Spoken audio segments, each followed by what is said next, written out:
ஏய் வளர்ந்தவனே, அண்ணி முடியல அண்ணி, வயிறு ஃபுல்லாச்சு அண்ணி. ஒழுங்கா சாப்பிட்டு எந்திரிக்க. ஃபுட்டை வேஸ்ட் பண்ணாத. ஐயோ வயிறு இடம் தான், சாப்பிட மாட்டேனா? சாப்பிட்டு எப்படி சாப்பிட முடியும்? டேய் ஒழுங்கா சாப்பிட்றா. சும்மா எப்ப பாரு சாப்பாடை வேஸ்ட் பண்ணிட்டு சாப்பிட்றா.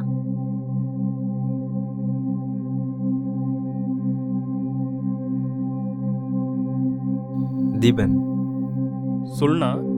இன்னும் எத்தனை நாள் இப்படியே இருக்கலாம்னு முடிவு பண்ணியிருக்க? புரியலண்ணா. என்ன புரியல? எனக்கு அப்புறம் இந்த வீட்டில் நீ தான் இருக்க. உனக்கு நான் கல்யாணம் பண்ணி வைக்கணும்ல. எத்தனை நாளைக்கு தான் இப்படியே இருக்க போகிற? அண்ணா எனக்கு எதுக்கு நான் இப்போ கல்யாணம் ஆகலாம்?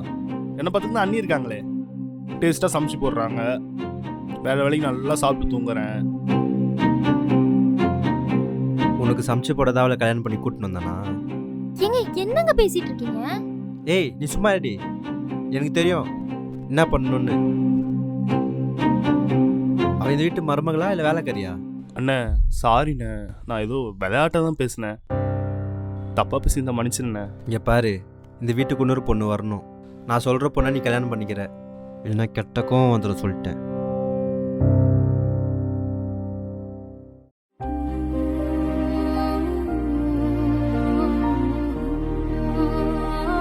டேய் நீ ஃப்ரீயா விடுறா. உங்க அண்ணனை பத்தி தான் உனக்கு தெரியும்ல, அவர் ஏதோ கோவத்துல பேசிட்டு போறாருடா. அண்ணி, அண்ணனை பற்றி எனக்கு தெரியாதா? நீங்கள் சொல்லி தான் தெரியுமா என்ன? அவர் எதுவும் டென்ஷனில் இருக்கார் அண்ணி, அதான் அப்படி பேசிட்டு போகிறாரு. நீங்கள் எதுவும் ஃபீல் பண்ணாதீங்க, நான் போய் கை கழுவிட்டு வரேன்.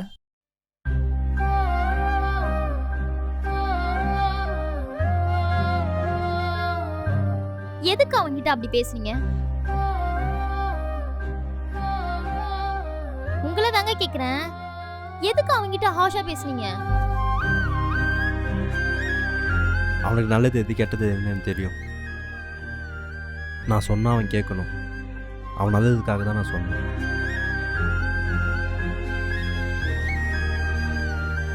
அத நீங்க நார்மலா சொல்லிருக்கலாமே. அந்த அளவுக்கு கோவமா சொல்லணும்ன்ற அவசியம் இல்லையே. உங்களுக்கு அவன் மேல வேற ஏதோ கோவம் இருக்கு, அதை தான் நீங்க இப்படி காமிச்சிட்டு இருக்கீங்க. ஏய் அப்படிலாம் ஒன்றும் கிடையாது. சும்மா எதனா பேசிட்டு. இங்கே பாரு, அவன் என் தம்பி. அவன் அடிப்பேன், திட்டுவேன், என்ன வேணாலும் பண்ணுவேன். நீ இதில் தலையிடாத. அவனுக்கு என்ன பண்ணணும்னு எனக்கு தெரியும்.